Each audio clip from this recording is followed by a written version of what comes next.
Welcome to B2B Commerce Corner. Commerce Corner is a sub-series of the eCommerce Edge podcast discussing all things B2B commerce through the lens of agencies, consultants, merchants, and more. Enjoy.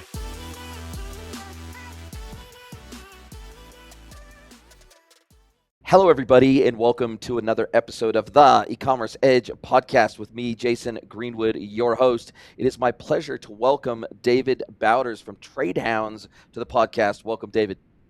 Great to meet up with you. Awesome to finally be able to connect and make our calendars work. I was away for the last 5 weeks on international travel, so it was difficult to find time in our calendars to make this meeting work, but we were finally able to make a date and time work for both of us, so I'm really looking forward to the chat today. But before we kick things off, you're based in the great, beautiful city of Miami, aren't you?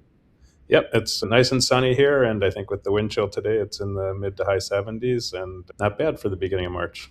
Yeah, absolutely. It's exactly the same here, actually, in Puebla City right now. I'm looking out I can see out my office door and out our terrace window here. It's probably about 80 degrees out there, sunny, clear, beautiful. So yeah, I don't want to rub it into our East Coast friends because I know that they've been having some pretty wicked snowstorms of late. But yeah, it's nice to live in a place that's temperate year round, isn't it? It sure is.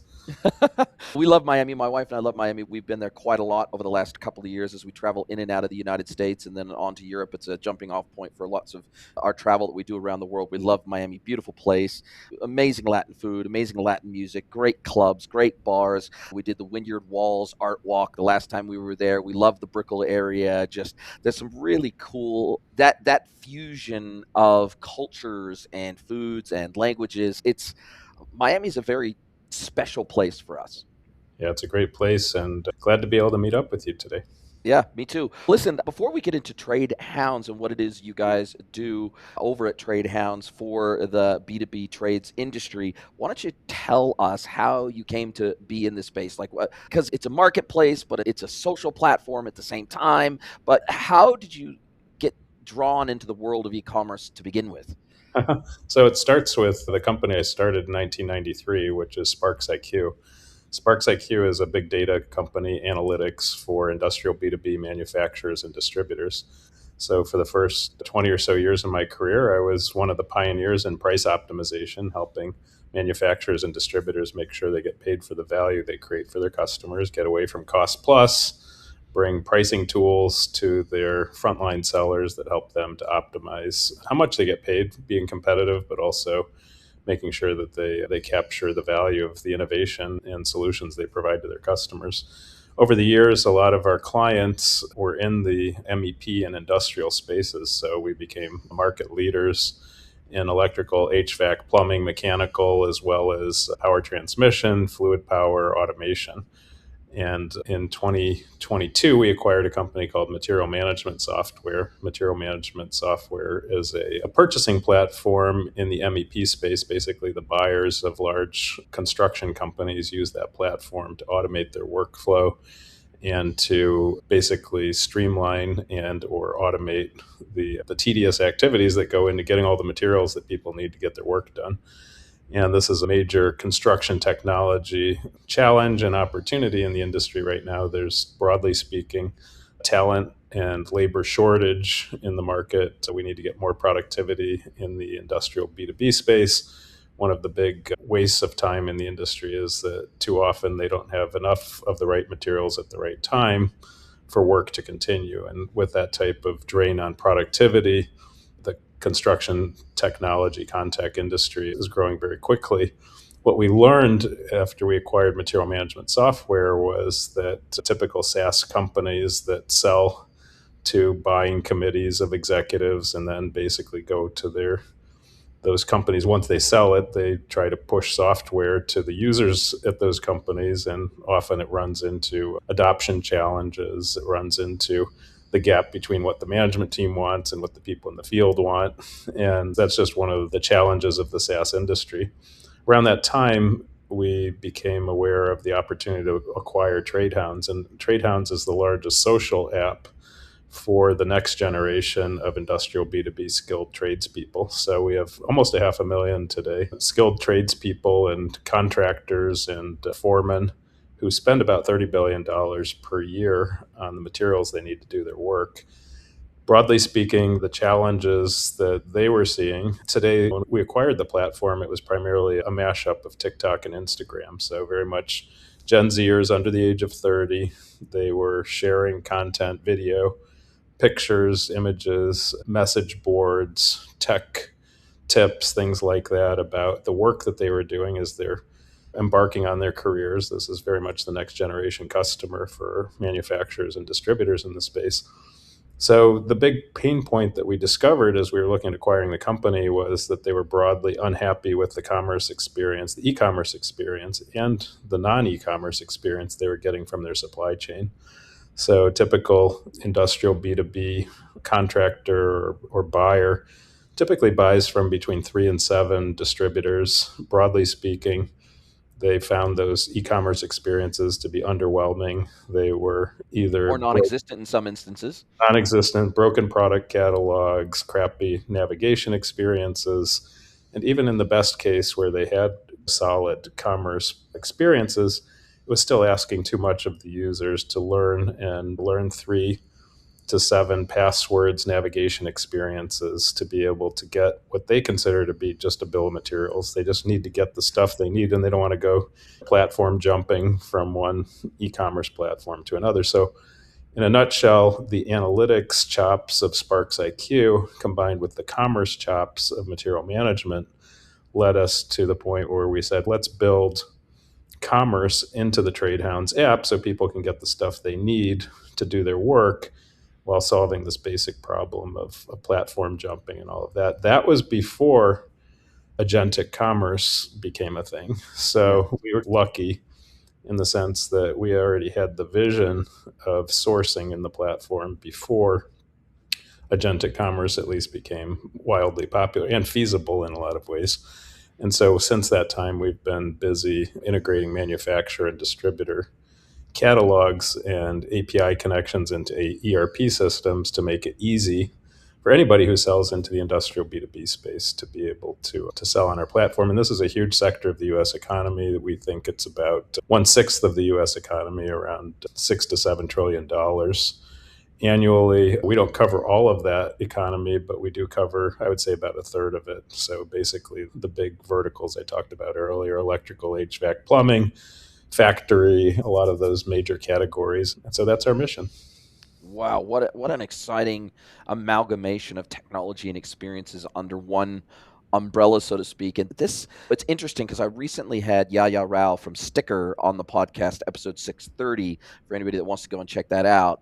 And they are building a standalone vertical SaaS marketplace technology to help vertical SaaS players. So, for example, I don't know, let's say you have a SaaS platform for veterinarians, right? And it helps them run their entire veterinary practice, from bookings to point of sale to managing all your inventory of your vaccinations and your medicine and all that sort of stuff. There's lots of vertical SaaS that has embedded itself into specific businesses and business operations. And oftentimes they want to deliver a marketplace type of experience in that same app, to where you can do all your procurement in that same back office management system, but they don't want to have to go out and build their own marketplace to be able to make that happen. And so what happens is oftentimes the buyers in those organizations, they go out to an Amazon, or they go out to another dedicated standalone vertical marketplace, but they want their users of their software to be able to do everything in one place. And it sounds like that's exactly the same kind of vision you had for your software, which was, hey, they're already here for the social engagement. They're already here for the knowledge sharing. They're already here to build relationships with other people in their industry. Why wouldn't they also then be able to actually execute the procurement in the same app that they're already spending a ton of time in? That's right. And in the construction industry, for example, about half of the industry spend is unplanned in nature. So Yes.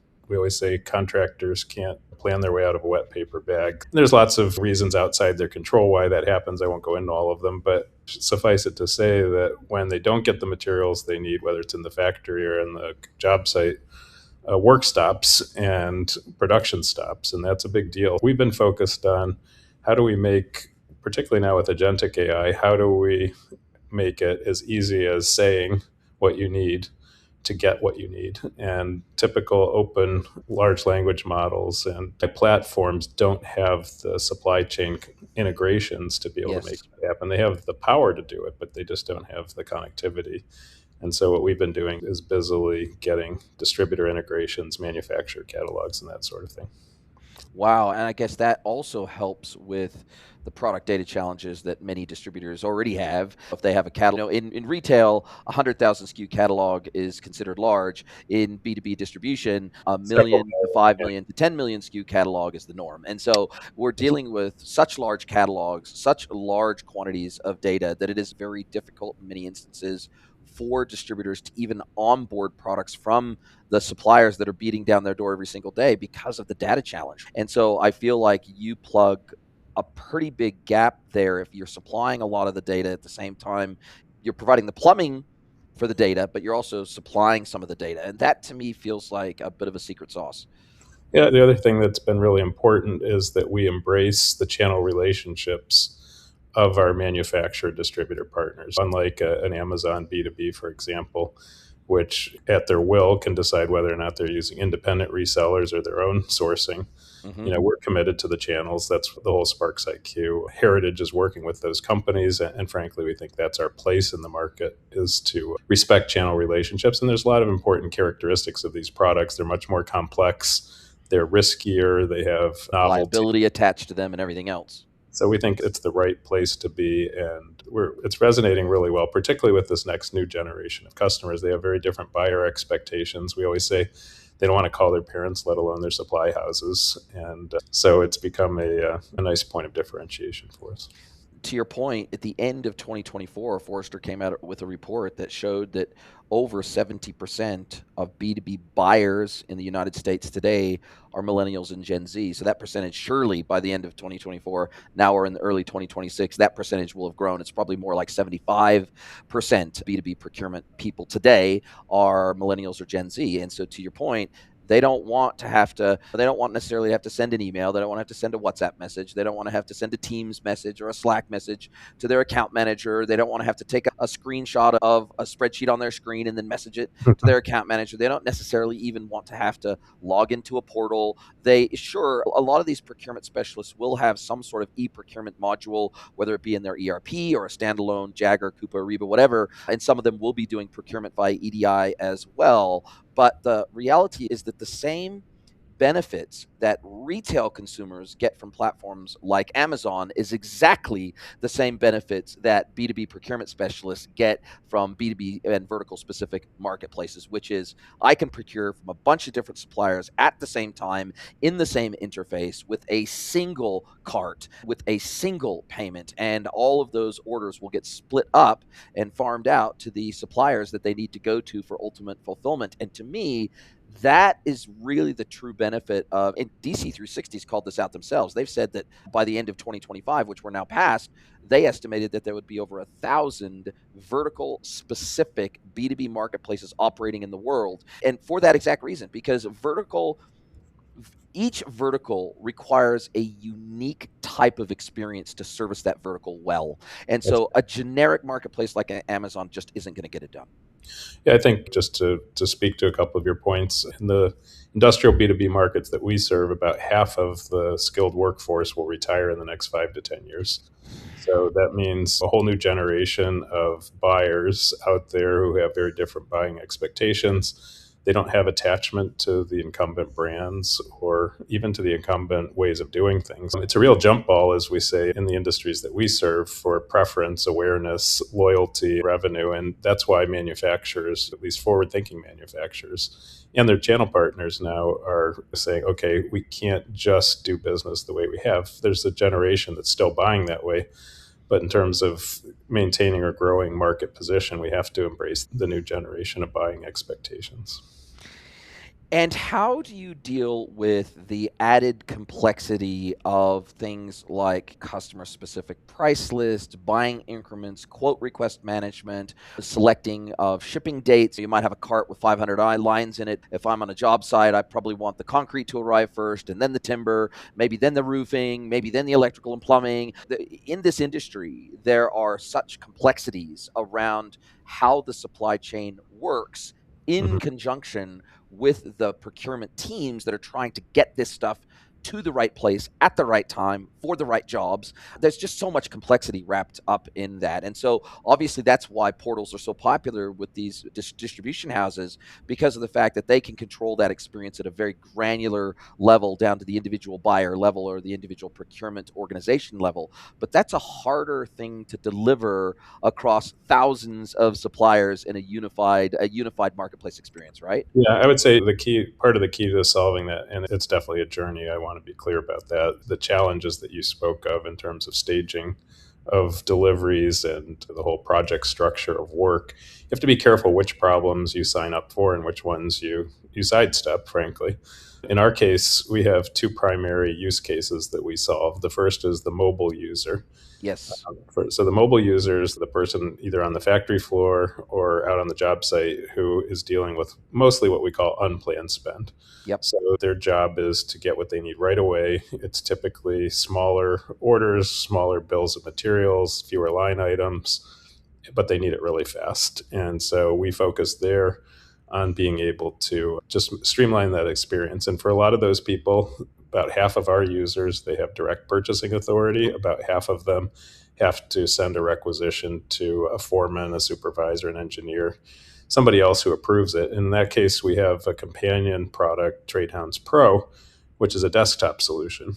And when you get into Okay. desktop solutions, then a lot of the constraints of screen size and how much information you can present, those open up for you. So you can start to handle more of the complexity that you were talking about. Things like how do you, at the line item level, start to either split across suppliers, start to define different delivery dates, things like that. One of the questions you asked was how do we handle things like customer specific pricing? And that's where the distributor ERP integrations are so important. So we do have some distributors who just passively sitting on the platform, they provide us with their line card, they might give us a list of stocking SKUs. They're not going far enough for their customers' expectations. The best of our distributors are giving us API calls, which allow us to not only get real time availability, but also to be able to access customer specific pricing. Wow, yeah, that's amazing. And the great thing is, because you're getting them authenticated with their work email address, obviously if that's recognized by the host supplier, and then obviously we can pull down their price list in real time, we can pull down and we can also, the other thing is, because oftentimes these distributors, they don't want to offer the full catalog to every single customer. They will have some sort of a restricted catalog model that says, hey, we'll supply certain things to certain buyers, but maybe they have an exclusive on a range or they have an exclusive on a product. And so that API level connectivity allows those catalog enforcement rules to be transmitted down to you directly to the customer. And I think that's where a lot of B2B suppliers, because the data shows that only about 40 to 60%, depending on the vertical, it's a little bit different by vertical, but only about 40 to 60% of B2B suppliers today, and that's across both manufacturers and distributors today in the United States, have any kind of an e-commerce experience at all. And sure, they might have some customers that buy via EDI or punch out e-procurement, something like that, directly integrated with their ERP, but it doesn't mean they have a portalized experience that's easy to connect to via APIs. And that's a real challenge. If they don't have modern commerce infrastructure, if they have a 30-year-old ERP that's a green screen Ncurse's ERP that does everything via CSV and an SFTP server, it makes it really difficult for them to then connect to modern tech stacks and marketplaces like yours to get the right data into the customer's hands in real time. And I would say in an agentic commerce world, those companies are virtually invisible. So Yes. the content that Google searches historically could have surfaced some of those companies. In an agentic commerce world, generative search is predicated on certain types of data. Mhm. And when you have either antiquated data, incomplete data, basically it just sets those aside and disregards them. One thing that's very interesting, if you think about the challenges, I would say in the industries that we serve, most of the distributors now do have e-commerce experiences, but I would call them the trail of tears type of problem. So they invested a fairly significant amount of money in a platform provider who brought them their e-commerce engine. They did, to varying degrees, invested in getting their product information management in order. They've tried to get some of their ERP integration work done to the point where they can at least accept orders.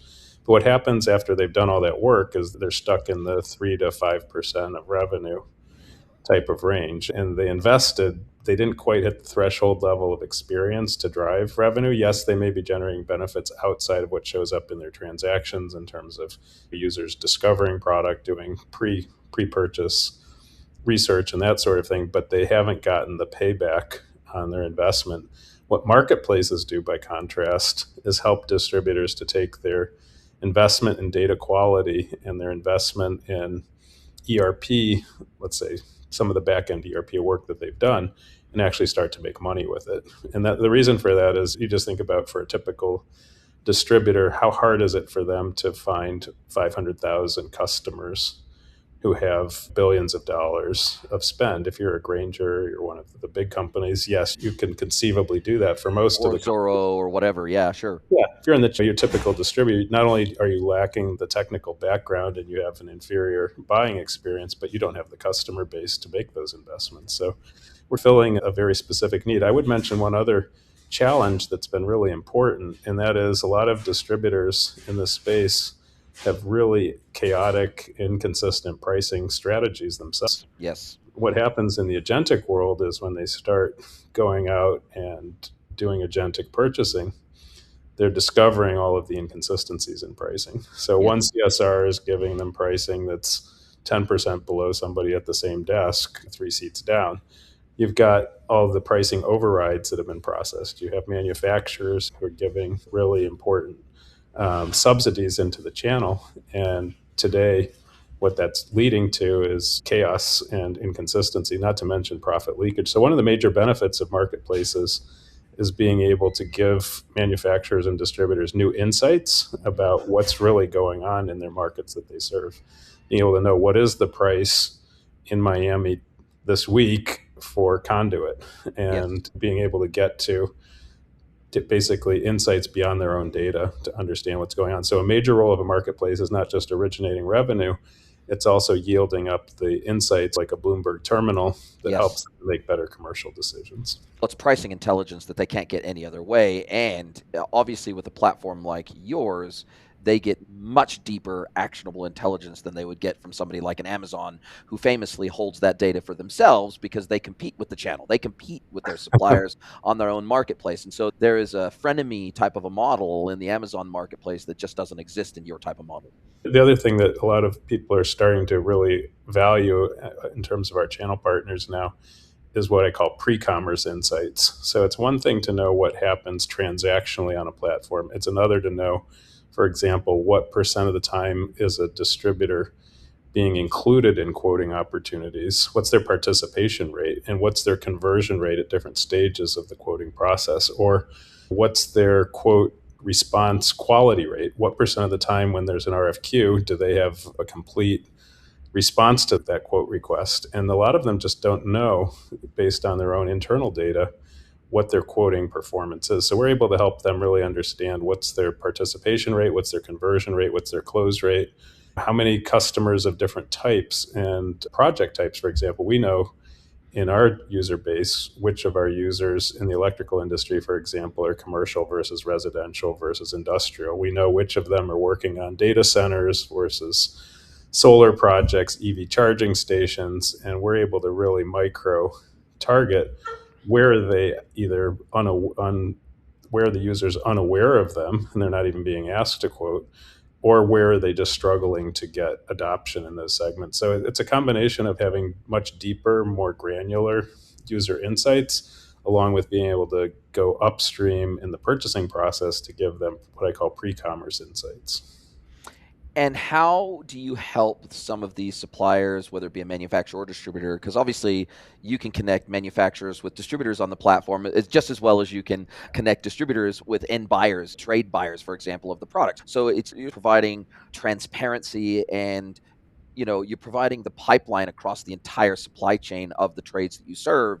But one of the things that I've started to encounter over the last couple of years is a massive challenge that distributors run into even when they're trying to do this for their own e-commerce website, of onboarding suppliers. Because I was working with a pretty massive supplier in the vertical, privately owned, massive distribution company, 5 distribution centers across the United States in the vertical that they played in, third generation family owned business, multiple $100 million a year worth of revenue. And they were running about 12 months behind onboarding a new brand, a manufacturing brand, into their portfolio. It would take anywhere from 6 to 12 months, depending on the size of the catalog that the manufacturer was supplying to them, to even get that into their e-commerce experience. Now, they could usually get them into the ERP pretty quickly, because the ERP really only needs maybe a name, maybe a SKU, and maybe a price per customer, and they can start transacting. But to get that into the e-commerce experience, very different story, because it has to be discoverable.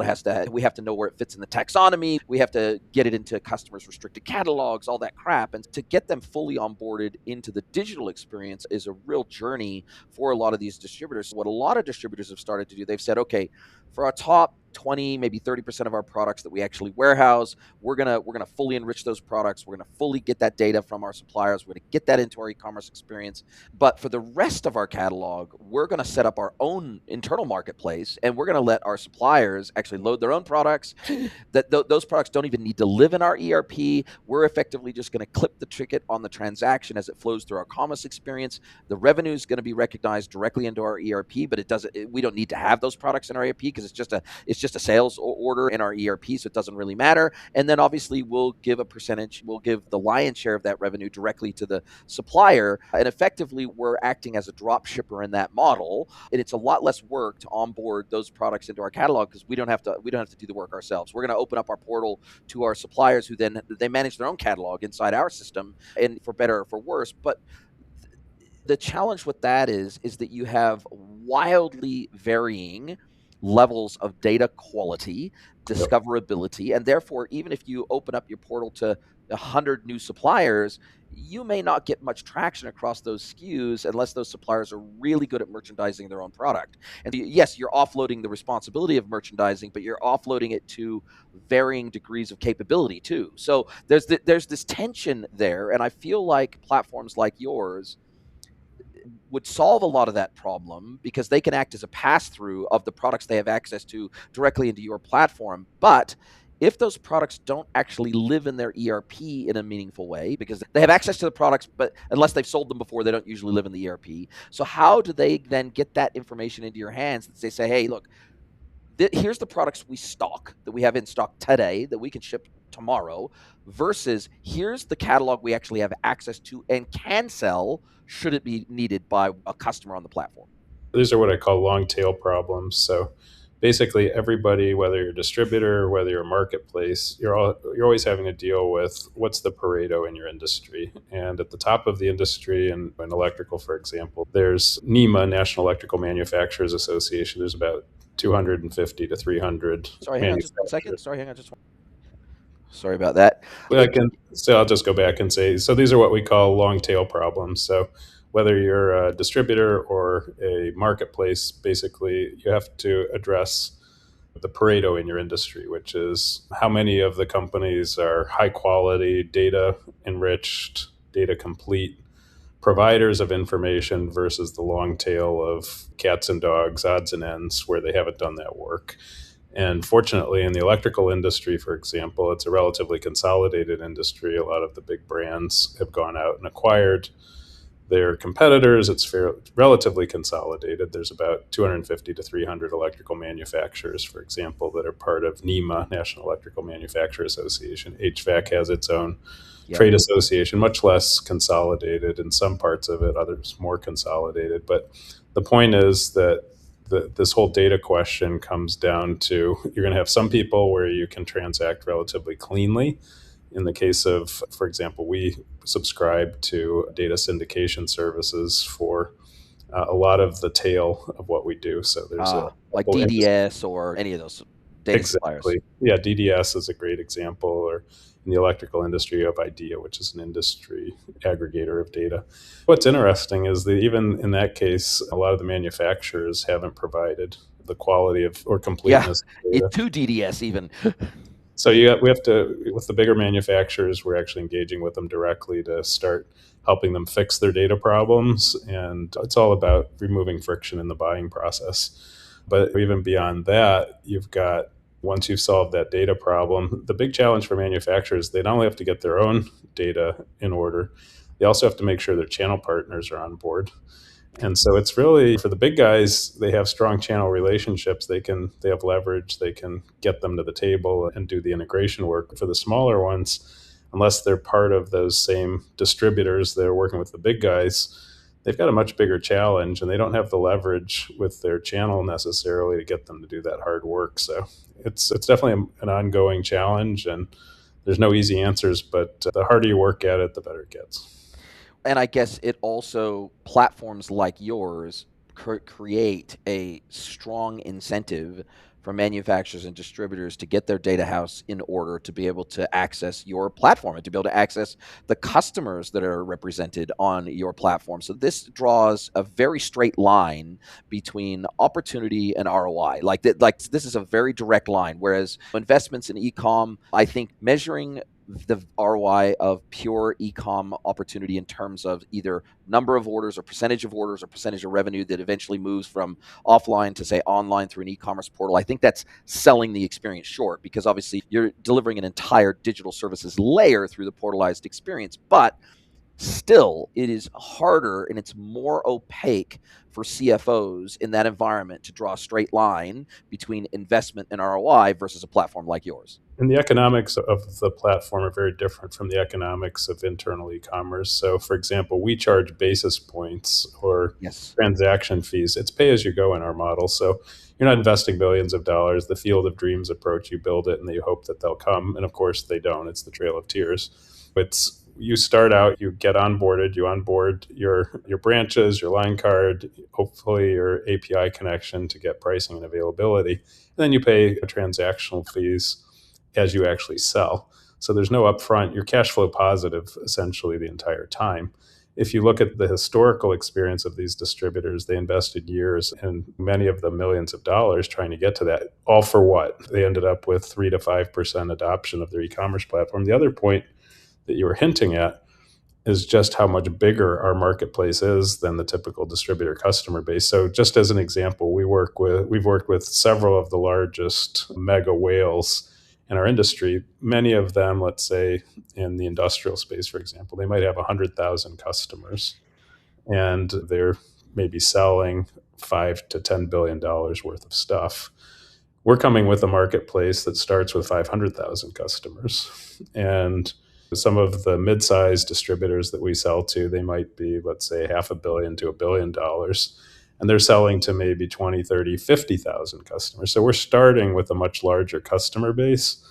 And so the net new for them, not only are the economics superior in terms of just paying transaction fees, they're getting access to a much bigger customer base than they would on their own.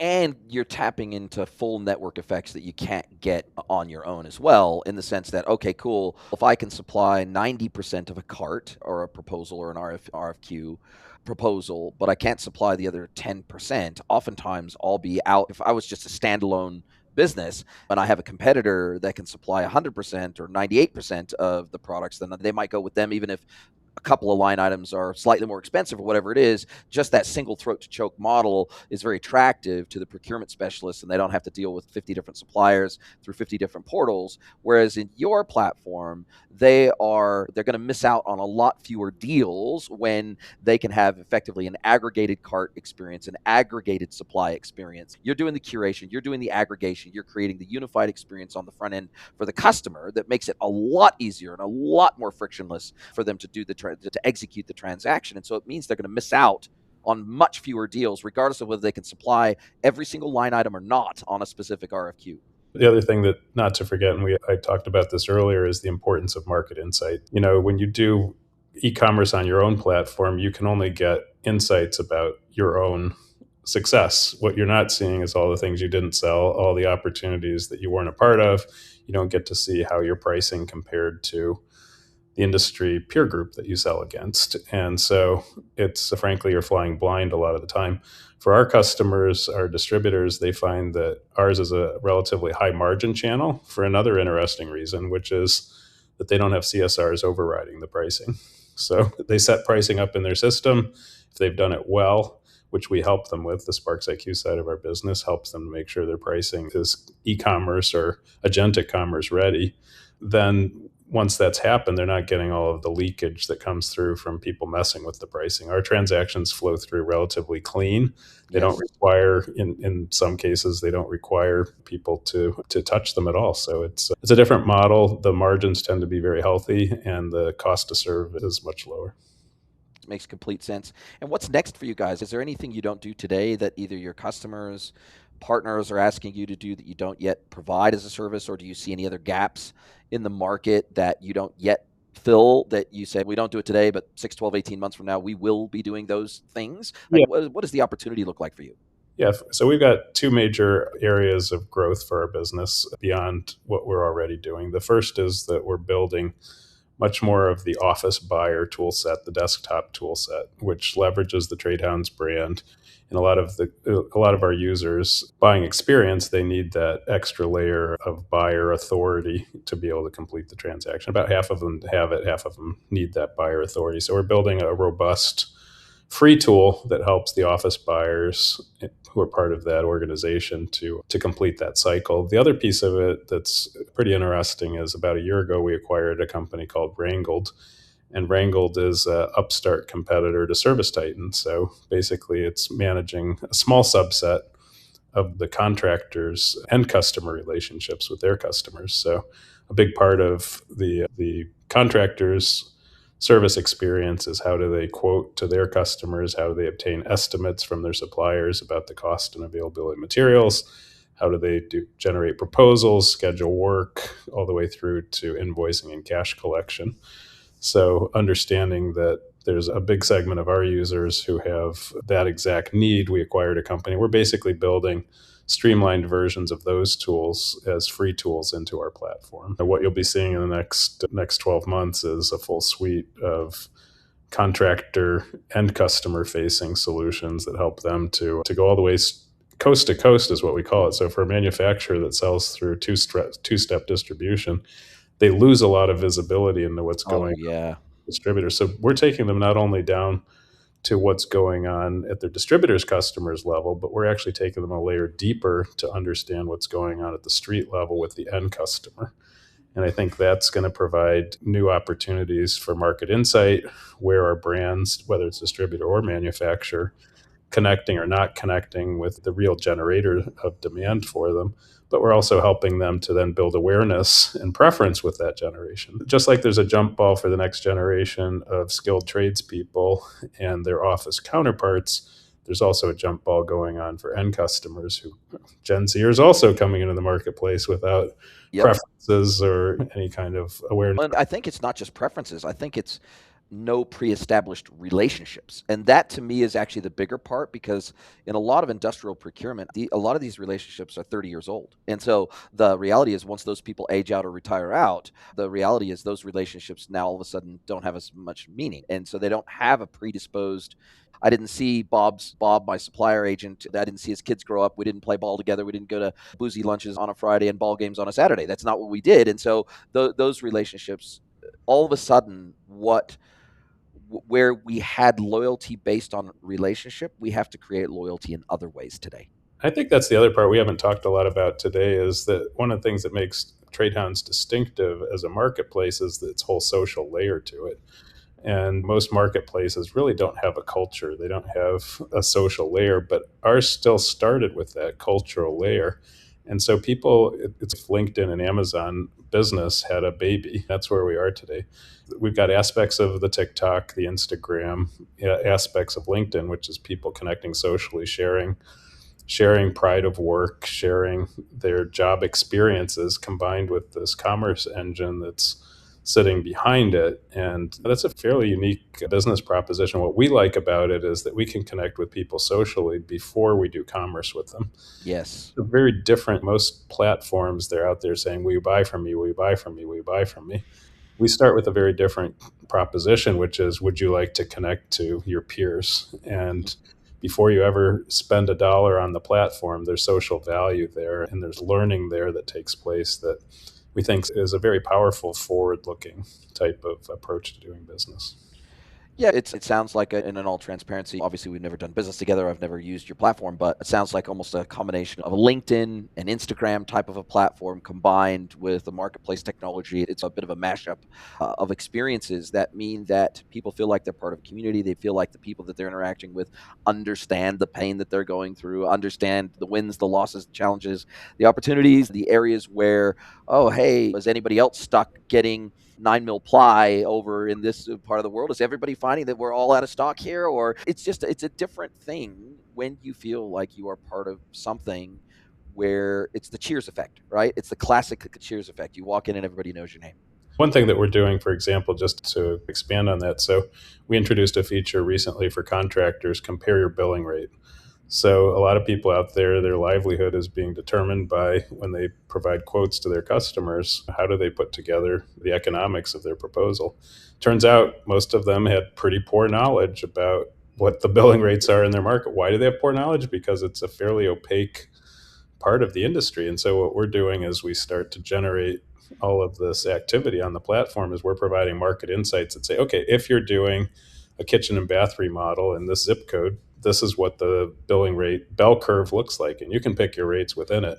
But at least now they're going into that bidding process knowing, okay, this is what the market is. And that's real value to them. We found a lot of them were leaving money on the table because they didn't understand, what's really going on in their market. Yeah, and that market intelligence is just pan market intelligence. Everything from understanding what aggregate demand looks like across the supply chain, especially regional, market specific, product specific demand. That is market intelligence that's so hard to come by. Pricing intelligence is hard to come by. Availability intelligence is hard to come by. It's all really difficult to come by. Now, I have seen a change in mentality over the last, say, 2 years, basically since COVID. I have seen a much, much greater willingness for manufacturers to provide inventory and supply chain data to master distributors and distributors to sub distributors and distributors to dealers or in business buyers, trade buyers, whatever it is, and vice versa. Back up the chain, supply chain visibility. Like before, a lot of these suppliers, they looked at it as, oh, this is part of our secret sauce. How much inventory we hold, how much throughput we do, how much volume we do on any given line or product or range or brand. This was all considered market intelligence that they felt was super valuable inside their business. And so they didn't want to share it with anybody.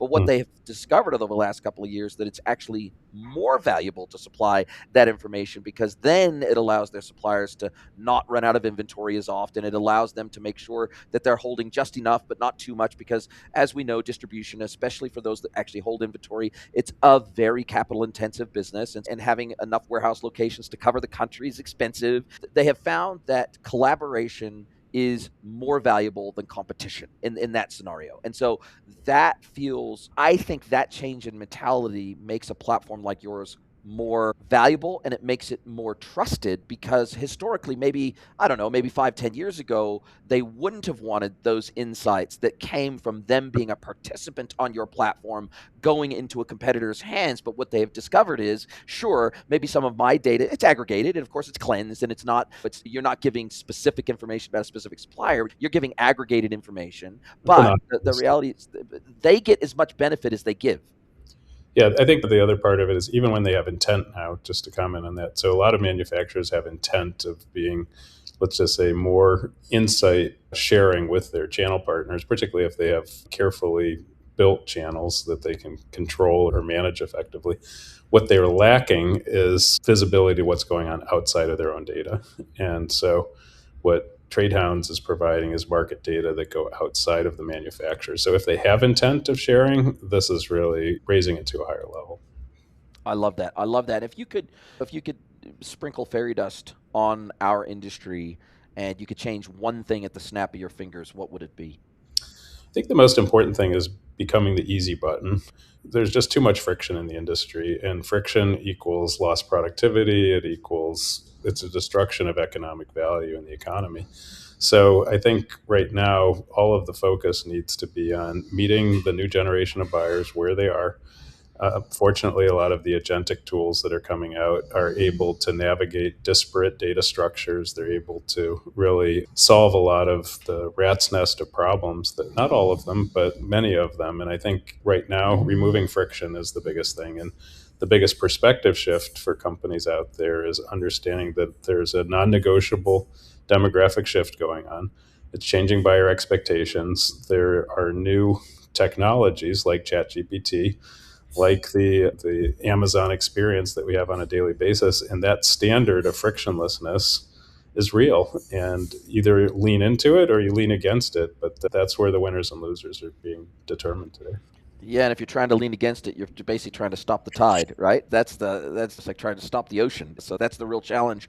And what was the best way for people to get a hold of you? I'll drop a link to your LinkedIn profile in the show notes. I'll drop a link to the Yeah, Trade Hounds just website. logging on to tradehounds.com and feel free to reach out to us. We're onboarding both manufacturers and distributors into our platform and start selling. Meet your customers where they are and make more money. I love it. I love it. What an educational conversation for me. Obviously, until we had this conversation, didn't even know Trade Hounds existed. So it's always cool to meet people doing exciting things in the B2B space that I work so heavily in every day. I absolutely love it. I love innovation. I love seeing people push the boundaries of what people traditionally think is possible in our industry. That's really cool. I wish you every success with Trade Hounds. Now, as we do come down to the end of our time together, this is where I get to flip the script. I get to hand the microphone over to you and let you ask me one question, any question you like. It can be personal or professional. So, Mr. David BAUDERS, what is your question for me today? I guess my question for you is, what would you do differently if you were Trade Hounds? Look, it's hard to. It's a classic consultant's conversation. Obviously, it sounds like you have tried to. Let's just put it this way: the classic challenge that most marketplaces face, which you may not face as much because you are social first, marketplace second, as opposed to marketplace first, social as an afterthought or not at all. But the biggest challenge that most marketplaces have is trying to raise demand and supply basically as linearly as possible, because some marketplaces, they start out and they can go out and get demand real easy. They have network effects, they create partnerships, they create traffic sources that are unique to them, and so therefore they can get traffic. But then they have a problem onboarding suppliers fast enough to meet the demand, and if the experience is poor when buyers come to that marketplace, then it's really hard to get them back again, and vice versa. If you've got tons of suppliers and you want the supplier to go through all the effort to get the data into the format and mapped into your system and get the data feed set up and all that sort of stuff, and then also set up the ability for them to retrieve orders back from you and send fulfillment back information back to you, like that's a big lift for these guys. It's a bigger lift for some than others, but there is a lift involved in doing that. And so if you don't have the buy side demand, if you don't have the demand side sorted, then all of a sudden they're going, why would we want to put that much time and effort and money into something that we don't even know if it's going to be valuable for us to do? It feels like you have largely solved for that, because when you acquired Trade Hounds, you already had the buying cohort was already there. Like the demand was already there. And they didn't necessarily, like when they first joined that social experience, they weren't necessarily expecting to be able to do all their procurement in that experience. And so Yeah, no this was expectation. almost like the cherry on top, so to speak. It was unfair, right? Because we got to lead with social where it was Yeah. already successful, and we just added commerce later, which we said commerce is a chicken and egg problem. And we started with hundreds of thousands of chickens. And so that was a good thing. I think what makes it work, and I think you put your finger on it, is that we were able to satisfy the value need of the customer before the commerce piece was working. Yes. When you have to solve the commerce is much harder in some ways than social because of all the technical complexity of it. Social has its own complexity, but it's more about culture and protecting the identity of the community and Mm-hmm. setting rules and boundaries and getting rid of bad actors and things like that. So we were fortunate that we started in a problem that was relatively less technically complex, and we were able to overlay our other capabilities after we had already achieved that critical mass.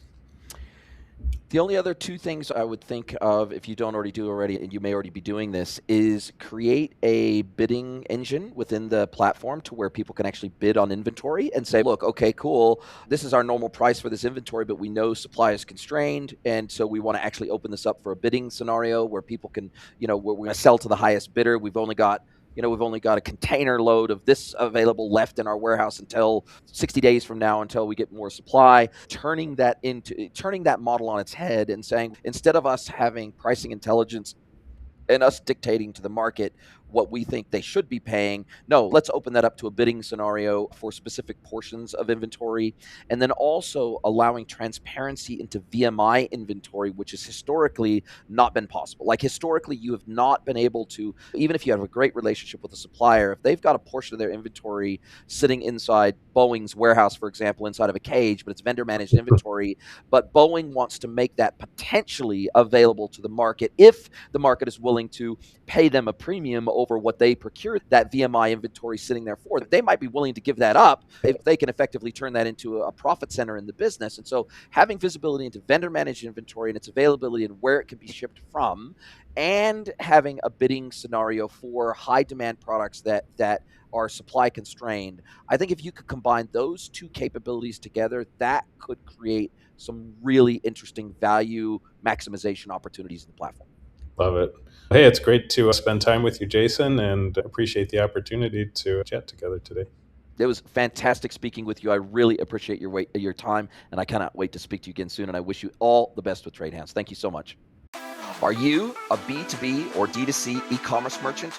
Then head over to greenwoodconsulting.net to learn how we can help you scale your business.